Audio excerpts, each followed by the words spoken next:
Hello, Lane here from Challenger Learning Center of Tallahassee. Today I am reading another book from our Engineering is Elementary collection. I am reading Juan Daniel's Football Frog. Don't forget to stay tuned for the accompanying video where Mr. William will be showing you how to create a membrane. I hope you enjoy.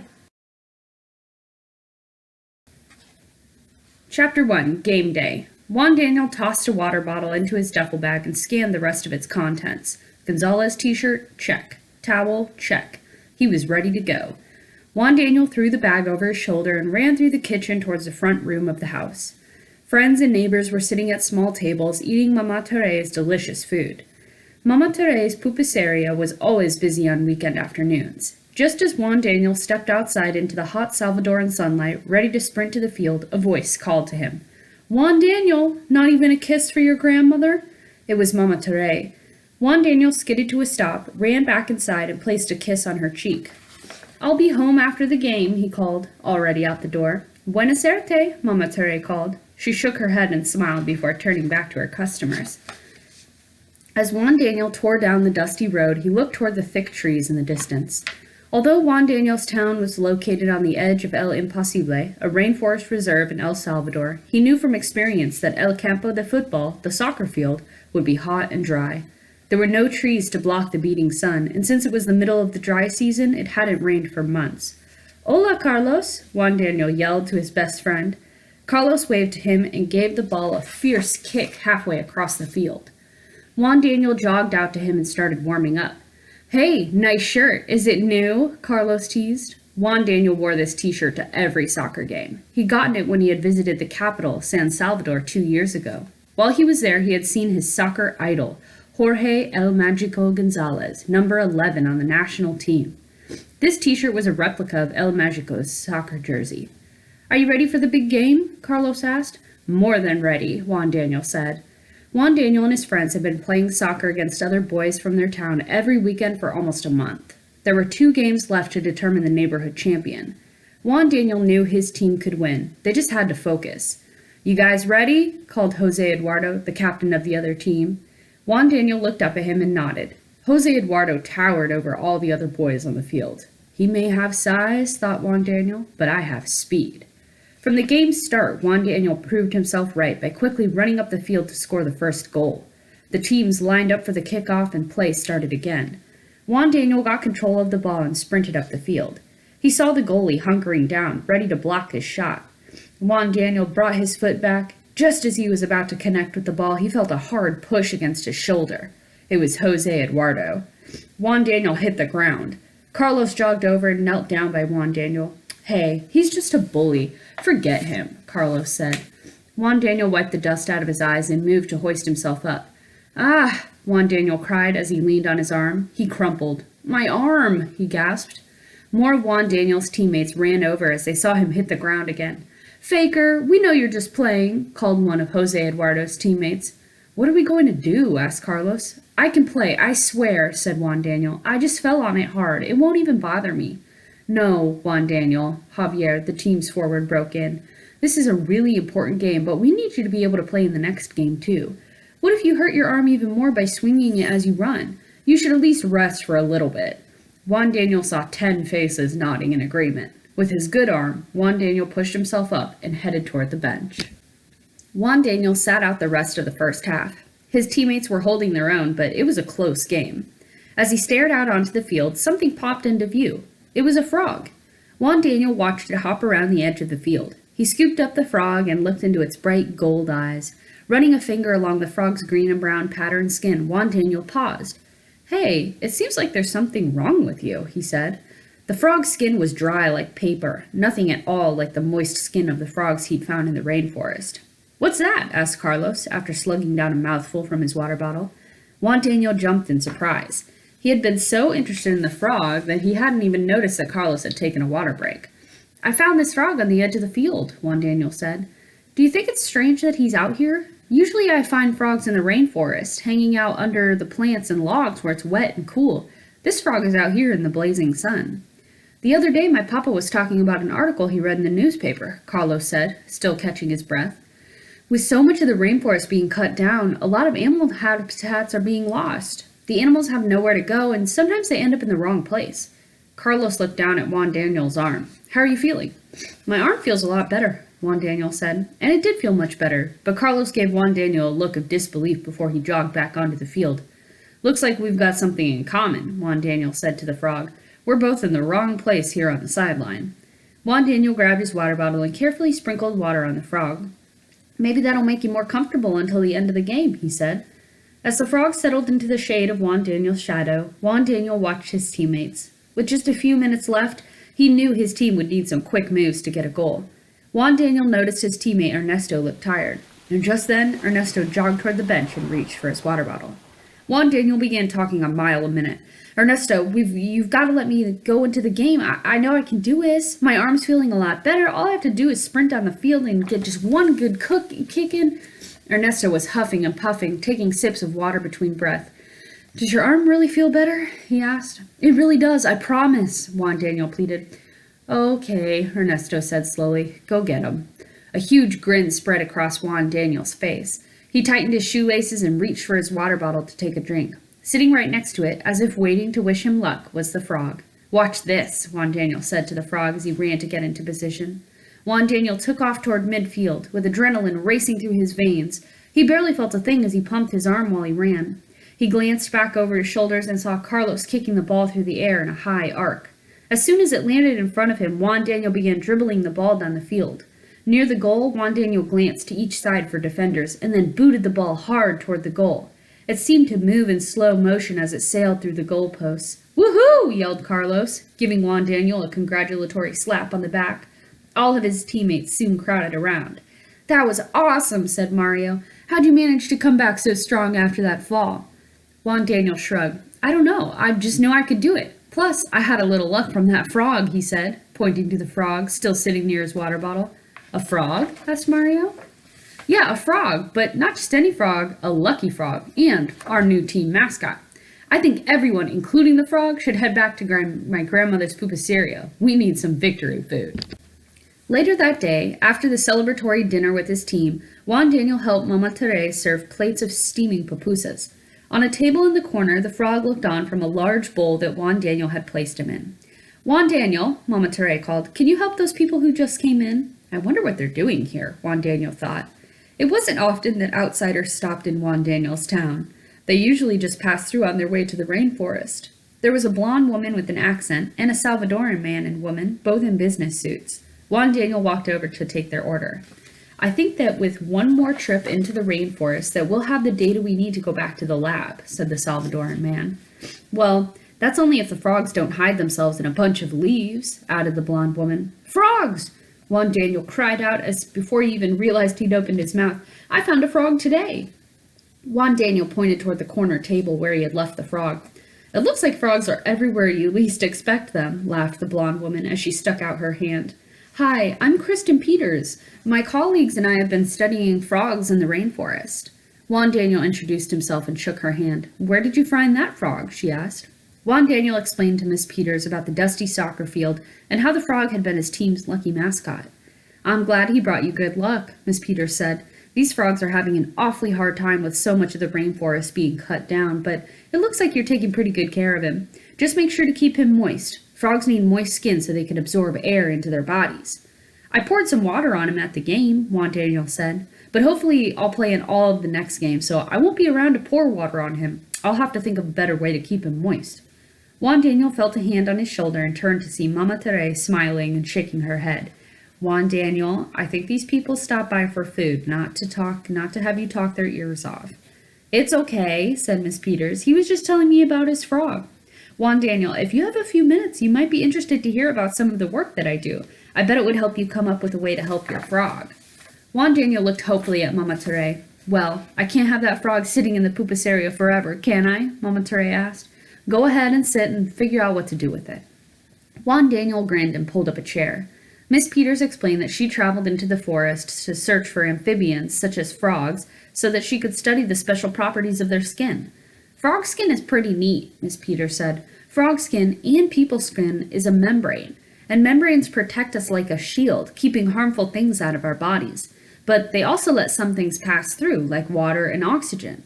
Frogs don't usually swallow water to drink. They absorb water through their skin. And some frogs have skin with what we call antimicrobial properties. Their skin can fight bacteria and viruses. Can you imagine if people came up with some sort of coating like that?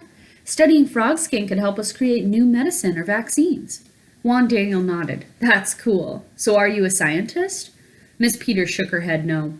The two people I'm with are scientists. It's really important to work closely with scientists in my job, though. I'm a bioengineer. I use what I know about math and science, especially biology or things found in nature, to solve problems that living things might have, like people or your frog. I guess figuring out how to keep my frog skin moist during the game is an engineering problem, said Juan Daniel. It sure is, said Miss Peters. How were you thinking of solving it? I haven't thought too much about it yet, said Juan Daniel. I have an idea that might get you started, said Miss Peters. You could try taking a walk outside. Sometimes nature has already solved a problem in a unique way. When bioengineers look at how nature works, we can get some great information that helps us create technologies, things or processes that help us solve problems. So I could create a technology that helps solve my problem, said Juan Daniel. That's a great idea. I think I'll take a trip to the rainforest. By now, the two Salvadorans were done with their pupusas, and they slid their chairs back from the table. Juan Daniel stood to say goodbye. I'll tell you what, said Miss Peters. I'll be back here in a few days, and maybe I can stop by to see how your solution is coming along. As Miss Peters and her coworkers walked out the door, Juan Daniel sat down at the table. Who knew that there were engineers out here studying and trying to design something like frog skin? And who knew they traveled to places like my little town in El Salvador? Before the sun sank below the horizon, Juan Daniel walked over to the edge of the forest in his town that led to the rainforest. He stood in a small clearing and looked straight up into the leafy canopy above him. Faint rays of sun filtered and made a spotty pattern on the ground. Juan Daniel tilted his head to listen to a blue-crowned motmot, the national bird of El Salvador, that was flying nearby. He caught a glimpse of the bird's orange throat and blue wings before it disappeared into the forest. Juan Daniel heard a rushing sound and headed out of the clearing toward it. As he got closer, he realized what it was, a waterfall. As the sheet of cascading water came into view, Juan Daniel grimaced. He was imagining his poor frog sitting underneath the waterfall. I don't think he'd stand a chance being hit with all that water, Juan Daniel thought. He saw the trees and bushes at the base of the waterfall and thought of what Miss Peters had said about the frogs hiding themselves inside leaves. He walked toward the tree and rubbed the waxy green surface of a leaf. Suddenly, he noticed a sparkle of light out of the corner of his eye. He looked closer. The light reflecting off of a bead of water on one of the leaves made the drop shine like a tiny jewel. Juan Daniel watched the water slowly slide down the leaf and make a tiny splash. He reached out to catch a drop in his hand. That's it, he realized. I need to make something that will drip just enough water onto the frog to keep him moist. Now, I need to figure out how to design it. The next day, after lunch, Juan Daniel sat inside the pupusaria, wondering how he could design something to help his frog. His sister Marcella walked in and noticed him looking intently into the frog's bowl. You're still thinking about that frog? She asked. Well, he's a champion, just like I want to be, Juan Daniel answered. Here it is, the middle of the dry season, and he was out in the bright hot sun, away from his natural home, but he was hopping right along. Before I bring him back to the rainforest, I want to take him with me to our last game.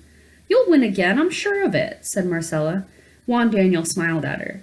I hope so, but there is one more thing that I have to figure out before this frog can help us lead to victory. Marcella raised her eyebrows in a question. This frog is supposed to live in the rainforest where it's moist. Out in the field, it's hot and dry. So what are you going to do? Give him a teeny tiny glass of water? Marcella giggled. No, frogs don't drink water like we do. I learned the other day that they absorb it through their skin. But I bet I can come up with a way to get the water to him, Juan Daniel said. I've already started imagining ideas. You sound like a scientist, said Marcella. No, like an engineer, Juan Daniel said. They use science to help them design solutions to problems just like this one. Then he grabbed a piece of paper and started sketching out a bunch of ideas he'd imagined. What I think we need, he said, as he continued sketching, is a type of membrane. A membrane? Marcella asked. Well, a model of a membrane. It will separate the container where the frog lives from a container filled with water. The membrane will let some water drip through, just enough to keep the frog moist. I get it, said Marcella.